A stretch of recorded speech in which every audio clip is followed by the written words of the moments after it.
दोस्तों आपने 10th standard में सुना होगा कि कुछ होते हैं कि जो एक सब्जेक्ट में टॉप करते, दो सब्जेक्ट में टॉप करते। लेकिन आज की जो वीडियो होने वाली है आपके लिए बहुत ही ज्यादा मोटिवेशनल वीडियो होने वाली है, क्योंकि आज हमारे पास ऐसे सर हैं जिन्होंने आपके एक नहीं दो नहीं 10th स्टैंडर्ड के जितने सब्जेक्ट थे सभी में क्या टॉप किया था। अब हालांकि ये जो वीडियो 10th स्टैंडर्ड की है इस वजह से हम 10th स्टैंडर्ड की बात करें, लेकिन आप सभी शायद जानते भी होंगे कि हमारे जो सर हैं उन्होंने आपके इंजीनियरिंग में यूनिवर्सिटी क्या टॉप किया था। तो दोस्तों चलिए अब एक एक करके सर से हम जानते हैं कि किस तरह से उनकी प्लानिंग हुई करती थी, क्या स्ट्रैटेजी हुआ करता था सब्जेक्ट को लेकर और क्या क्या चीजें जरूरी होती है आपके 10th स्टैंडर्ड के में टॉप करने के लिए। तो चलिए हम राहुल सर से हम मिलते हैं कि सर अब यहां पे अगर हम बात करें तो आपने 10th स्टैंडर्ड में आपके जितने सब्जेक्ट थे सारे सब्जेक्ट में आपने टॉप किया, और हालांकि हम सभी ऐसे जानते हैं कि आप उस टाइम पे क्लास भी लिया करते थे, 9-9 10-10 बजे तक रात में क्लास भी लिया करते थे।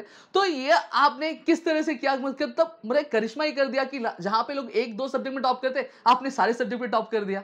सबसे पहले मैं इस प्लेटफॉर्म को थैंक्स बोलना चाहता हूँ कि इस प्लेटफॉर्म ने मुझे इंटरव्यू मतलब मेरा इंटरव्यू लिया। एक बोलना पड़ता है इसलिए बोल रहा हूँ। तो सबसे पहले ये बता देना चाहता हूँ कि अगर आप किसी भी सब्जेक्ट में टॉप कर रहे हो या आप ओवरऑल टॉप कर रहे हो तो उसके पहले आपका कुछ ना कुछ एम होना चाहिए। तो 9th क्लास में जब मैं था तो ओमकार सर, मैं 9th क्लास में भी ऑलरेडी मेरे स्कूल का टॉपर था। बाद में 10th क्लास में तो मैं था ही, बाद में 8 में भी था, 7th में भी था। इवन किसी ने मुझे यूनिट टेस्ट में भी पीछे नहीं किया। उसके पीछे रीजन क्या है, मेरे आंसर लिखने का तरीका अलग होता था, क्योंकि बुक तो सबके पास सेम ही है। और जो मैं जो मार्क्स स्कोर करता था, जो सेकंड रैंकर था वो कम से कम आराम से मेरे से 10% पीछे रहता था। 10% मतलब आराम से समझ के चलो 60 मार्क्स। 60 मार्क्स आज तो अगर आप देखोगे रैंकर में 1-2 मार्क्स का ऊपर नीचे होता है, कोई पॉइंट में। पर अगर आपको आंसर लिखने का तरीका पता है तो आप बहुत अच्छा मार्क स्कोर कर सकते हो। तो बहुत ही अच्छे से आप वहां तक पहुंच सकते हो, पर सबसे पहले आपका एम होना चाहिए। जैसे अगर मेरा एम क्या था कि जब मैं 9th क्लास में था तो हमारे स्कूल में कैसे कि हर एक सब्जेक्ट को प्राइज दिया जाता था। प्राइज की जो मनी थी वो बहुत ज्यादा नहीं थी, बट प्राइज होता है। तो जब स्टेज पे बुलाते हैं, सबके सामने देते हैं, तो वो जो एक रिस्पेक्ट होता है, वो जो एक मजा रहता है, वो अलग होता है। तो मैं बोल रहा हूँ कि आप सेलिब्रिटी अगर बनना चाहते हो तो 10th क्लास में मेहनत करो, और लास्ट टाइम पे मेहनत करके भी अच्छा ला सकते हो। तो मुझे सेलिब्रिटी बनना था, तो मैं 3 सब्जेक्ट में कैसा होता था कि हमारे 10th में अगर ओमकार सर कोई एक सब्जेक्ट में, जैसे 10th के रैंकर कैसे डिसाइड होते हैं, एक रैंकर बना तो वो ज्यादा से ज्यादा 1-2 सब्जेक्ट में क्लास में टॉप रहेगा, और बाकी सब्जेक्ट एक आध सब्जेक्ट उसका कमजोर रहता था जिसमें वो पीछे रहता था।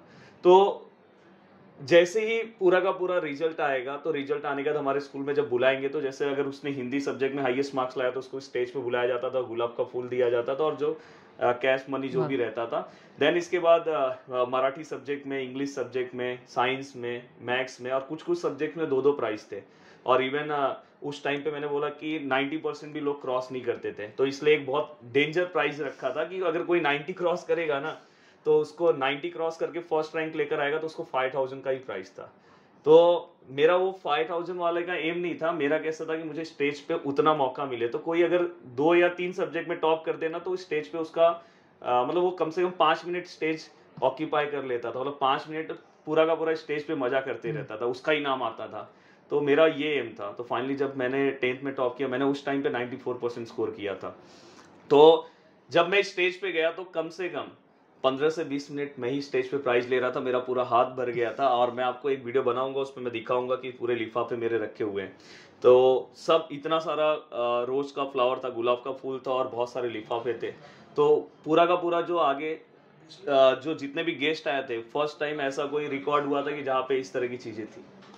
तो सर अब यहाँ पे आपने इतना अच्छा मतलब सारे सब्जेक्ट में टॉप किया, तो सर अगर मैं बात करूँ तो आजकल सबसे ज्यादा दिक्कत जो आती है, सबसे पहले टेंशन जो रहता है उनको लैंग्वेजेस का रहता है। तो सर अब लैंग्वेजेस को किस तरह से मैनेज करें कि लैंग्वेज लास्ट टाइम पे बहुत अच्छे से स्कोर कर ले और सारी चीजें प्रॉपर्ली हो जाए। देखो लैंग्वेजेस से रिलेटेड मैं एक बता रहा हूँ, क्योंकि मेरा लैंग्वेजेस बहुत अच्छा था। क्योंकि मैंने बोला मैं 9th में भी स्कूल का ऑलरेडी टॉपर था, 8 में भी था, 7th में था, तो मेरे को बेसिक का कुछ दिक्कत नहीं था। मेरे लैंग्वेजेस ना तो मेरा स्पेलिंग मिस्टेक कुछ नहीं होता था, तो मैं ज्यादा आंसर राइटिंग मेरे को जरूरत नहीं थी। पर मुझे ऐसा लगता है कि आपको पेपर्स लिखना चाहिए, और इसलिए मैंने एक वीडियो बनाया था रिसेंटली कि मैं कैसे पेपर्स लिखता था, वो मैंने बताया था। इवन अभी बीच में ही मैं 1-2 वीडियोस बनाऊंगा, मैं बताऊंगा कि मैं मेरे आंसर्स को कैसे लिखता था। मेरे लिखने का ही तरीका बाकी लोगों से अलग था। मैंने बोला ना, मेरे ज्योग्राफी के पेपर में एक क्वेश्चन ऐसा आ गया था जो 2 मार्क्स का क्वेश्चन था, जिसके पास 4 ही पॉइंट्स, बट 4 मार्क्स में पूछा था। बट मेरे लिखने का तरीका अलग है, मैंने स्टेंसिल यूज किया, उस पर मैप बनाया और इतना अच्छा आंसर लिखा तो ही मुझे मार्क्स मिले। तो ये आपका अगर प्रॉपर तरीका रहेगा, मैं तो सबसे ज्यादा मानता हूँ कि आपके पढ़ने से ज्यादा इंपॉर्टेंट है लिखना। अगर आप लिख रहे हो, और अभी तो पूरा लिखने वाली चीज है, तो अगर आप लैंग्वेजेस में अच्छा मार्क्स स्कोर कर रहे हो तो आपका प्लानिंग प्रॉपर होना चाहिए। यार मैं जो ग्रामर, अभी कुछ लोग ऐसे हैं जो लास्ट टाइम में संज्ञा किसे कहते हैं, संज्ञा पढ़ने चले जाते हो। अरे भाई हाथ जोड़ रहा हूँ, संज्ञा वंज्ञा पढ़ने मत जाओ। संज्ञा क्या होता है वो पहचानना सीख जाओ। एग्जाम में संज्ञा किसे कहते हैं ये नहीं आएगा, वो घर पे बैठ के डेफिनेशन पढ़ रहा है, संज्ञा किसे कहते हैं, सर्वनाम किसे कहते हैं, विशेषण किसे कहते हैं। भाई लास्ट टाइम पे 1 मार्क्स का शब्द भेद आने वाला है, आप आधे घंटे, 1 घंटे, 2 घंटे आप वीडियो देखोगे, पता चला ये 2-2, 3-3 घंटे का वीडियो सर्वनाम पे देख रहे हैं। भाई ऐसा मत करो। आपको क्या करना है, पहले आप ये देखो कि वो कितने मार्क्स का आने वाला है, तो उसके स्पेसिफिक चीजों को देखो। आपको पता होना चाहिए कि कौन से टॉपिक का कितना वेटेज है, उसके हिसाब से मुझे क्या करना चाहिए। तो यहाँ पे अगर मैं बात करूँ तो सर ने सारी चीजें समझा दी कि लैंग्वेजेस में अगर करना है तो आपके जो एलिमेंट्स है, जो टॉपिक्स है, वो सारी चीजें आपको पता होनी चाहिए। सर आपने लैंग्वेजेस का पूरा टेंशन खत्म किया, इंग्लिश, हिंदी, मराठी सारी चीजें बता दी। अब यहाँ पे दूसरी जो दिक्कत आती है वो आपके साइंस से रिलेटेड आती है। साइंस के जो आंसर्स होते हैं लर्न नहीं होते, लिखना कैसे ये समझ में नहीं आता, तो उसके लिए क्या करना चाहिए? देखो साइंस में तो सबसे पहले मैं बोल रहा हूँ कि लर्निंग है ही नहीं, रिकॉर्ड कर लो। लर्निंग नहीं है, रीजन ये है कि हमारे टाइम पे लर्निंग था, अब साइंस में कुछ लर्निंग नहीं है। मैं आपको पेपर, आओ मेरे साथ बैठो, मैं आपको दिखाता हूँ कि बोर्ड एग्जाम्स के जो पेपर है बहुत छोटे छोटे आंसर्स पढ़ने हैं। बहुत सारे लोग वो 5 मार्क्स का क्वेश्चन, भाई 5 मार्क्स का क्वेश्चन बोर्ड का उठा के देखो, 1-1 मार्क्स में पूछ रहे हैं, 1-1 मार्क्स के 5 क्वेश्चन वो पूछ ले रहे हैं। जैसे अगर इसके पहले उन्होंने पूछा वो मेंस्ट्रुअल साइकिल के ऊपर, या तो इसके पहले पॉलिनेशन के ऊपर, डिफाइन पॉलिनेशन, 1 मार्क्स का क्वेश्चन था, वो 5 मार्क्स में 5 क्वेश्चन पूछेंगे। इसके पहले इन्होंने सोशल हेल्थ पे बहुत अच्छा साइंस में क्वेश्चन पूछा। तो भाई आप तरीका सीख जाओ। आप जितने फ्लो चार्ट हैं, जितने एग्जाम्पल हैं, जितने मैच द कॉलम है, ट्रू और फॉल्स है, डेफिनेशन से अगर ये कवर कर लेते हो ना तो आपका काम हो जाता है। गिव रीजन, बस गिव रीजन तक। अब आप अगर पता चला 10 पेज का आंसर याद कर रहे हो तो मैं हाथ जोड़ रहा हूँ कि आप 10th के लायक नहीं हो।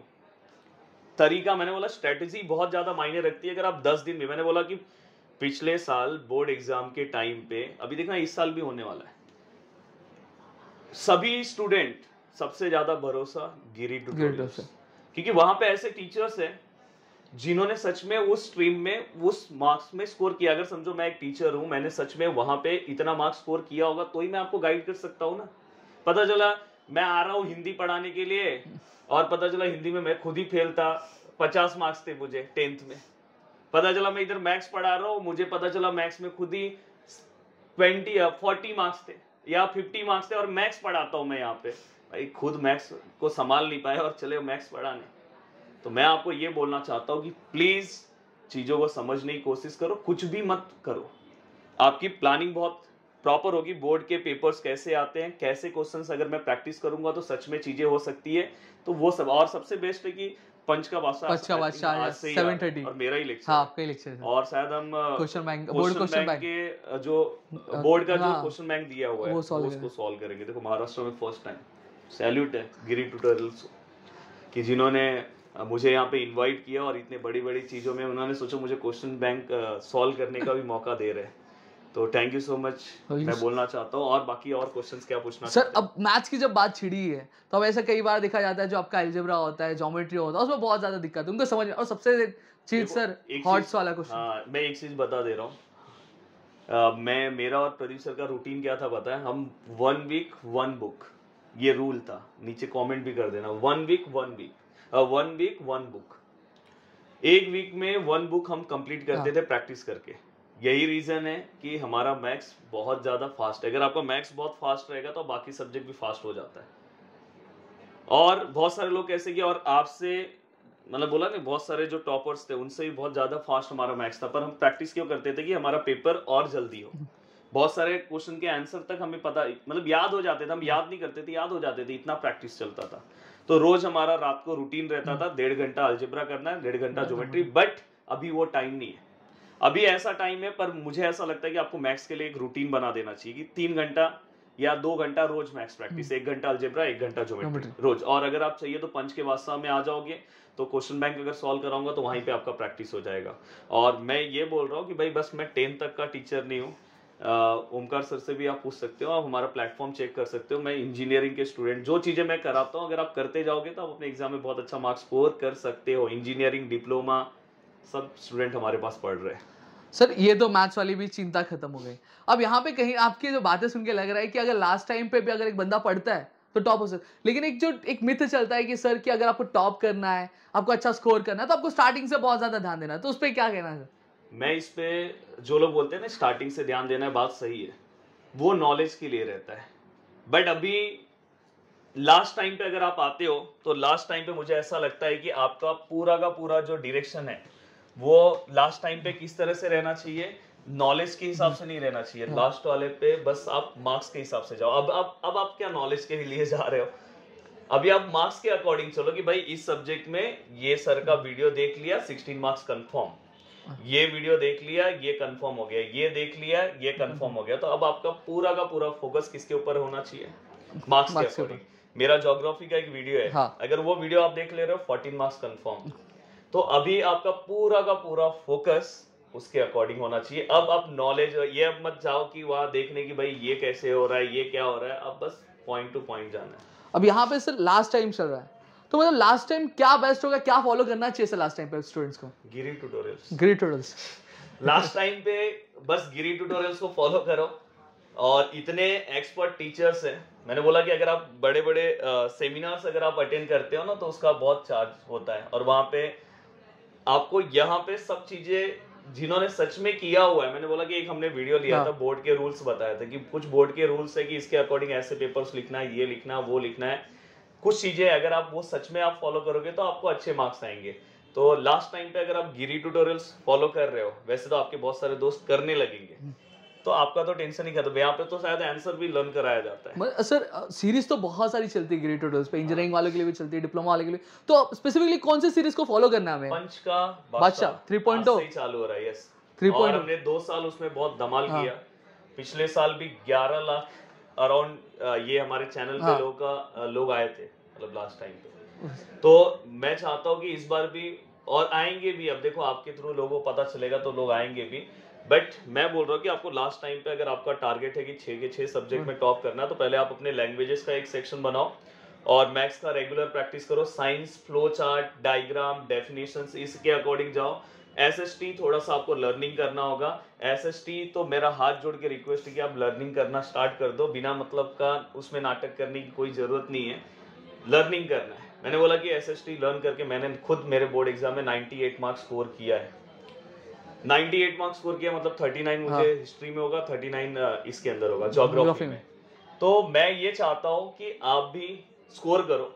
तो अगर आप एसएसटी में ट्रिक वीडियोस आएंगे तो उससे आप अगर फॉलो करना है तो कर सकते हो, अदरवाइज एसएसटी खुद से आपको करना चाहिए भी। अगर आप टाइम पास करना है तो सही है, पर बाकी अगर खुद से करना है तो खुद से करो और इजी ट्रिक के वीडियोस देख लो, हो जाएगा।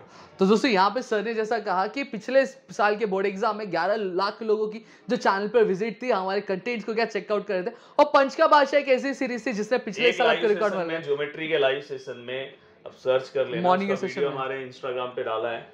मॉर्निंग के सेशन में मोर देन 8,500 के आसपास स्टूडेंट, मतलब at a time constant live पे थे। मतलब वो 2 लाख के ज्यादा लोग, मतलब आना जाना 2 लाख से ज्यादा लोग, पर कॉन्स्टेंटली वो सुबह के 5 बजे के सेशन में थे। जो क्वेश्चंस कराया वो सेम टू सेम आया।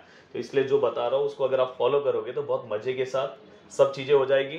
बाकी स्ट्रेस लेने की जरूरत नहीं है, पेपर प्रैक्टिस की काफी जरूरत है। ओवरऑल कंक्लूजन की ओर आ रहा हूँ, पेपर प्रैक्टिस करो, बुक रीडिंग करो। रीडिंग मतलब वो वाला रीडिंग मत करने चले जाओ, रोज बुक रीडिंग करो। मतलब जब आप पैसेज का प्रैक्टिस कर रहे हो तो 1-2 पैसेज रीडिंग करके एक बार कर लो पैसेज। मराठी एप्रिसिएशन लर्न नहीं हो रहा है, मेरा वीडियो पढ़ा है, एक बार देख लो, मैं आपको गारंटी दे रहा हूँ पूरा का पूरा लर्न हो जाएगा। स्थूल वाचन नहीं याद हो रहा है, वीडियो पढ़ा है, स्थूल वाचन गिरी ट्यूटोरियल सर्च करो, एक बार देखो, पूरा का पूरा याद हो जाएगा, इसकी गारंटी मैं ले रहा हूँ। महाराष्ट्र का एक सबसे टॉप वीडियो मैंने बनाया है, पूरा का पूरा ज्योमेट्री कैसे 1 घंटे में कवर करे, वो रिवीजन वीडियो आप देख लो, पूरा ज्योमेट्री 1 घंटे में हो जाएगा। महाराष्ट्र सबसे टॉप वीडियो। बाद में 1 शॉट वीडियोस आप एक बार देख लो, जो आपके पास टाइम है। इजी ट्रिक के वीडियोस, अगर साइंस के आंसर्स लर्न नहीं हो रहे आप वो देख लो, बाद में आंसर्स लिखो। और कुछ हमारे बोर्ड्स के रूल्स, हमारे हमेशा बोर्ड के रूल के लाइव सेशन होते हैं, उसको आप अटेंड करोगे तो मैं कुछ उसमें स्पेशल चीजें बताता हूं। और एक सर फेमस सीरीज है Pradeep sir as a student. ये वाला तो भाई याद से कर लेना, नहीं तो पहले दिन पेपर में जाओगे तो ऐसे ऐसे हाथ कांपेगा। वो पहले दिन बहुत डर हाँ। लगता है, तो वो वाला तो बहुत ज्यादा जरूरी है। तो मुझे ऐसा लग रहा है कि मैंने बहुत सारी चीजें बता दी है, और भी अगर आपको कुछ पूछना है तो 7 बजे 7:30 ग्रेट 7:30 को आ रहा हूँ, उस टाइम पे आप मिल सकते हो। तो दोस्तों यहाँ पे सर ने सारी चीजें बता दी, अब लग जाओ काम पे। पंच का बादशाह 3 पॉइंट की जो शुरुआत है बहुत धमाकेदार हो चुकी है। 7:30 बजे आज पहला सेशन होने वाला है ज्योमेट्री का, राहुल सर लेने वाले, और आपके जो बोर्ड के जो क्वेश्चन बैंक है उसका पूरा सोल्यूशन जो है वो आपको क्या मिलने वाला है। तो चलो मिलेंगे हमारे अगली और ऐसी मजेदार वीडियो से दोस्तों। जय हिंद दोस्तों।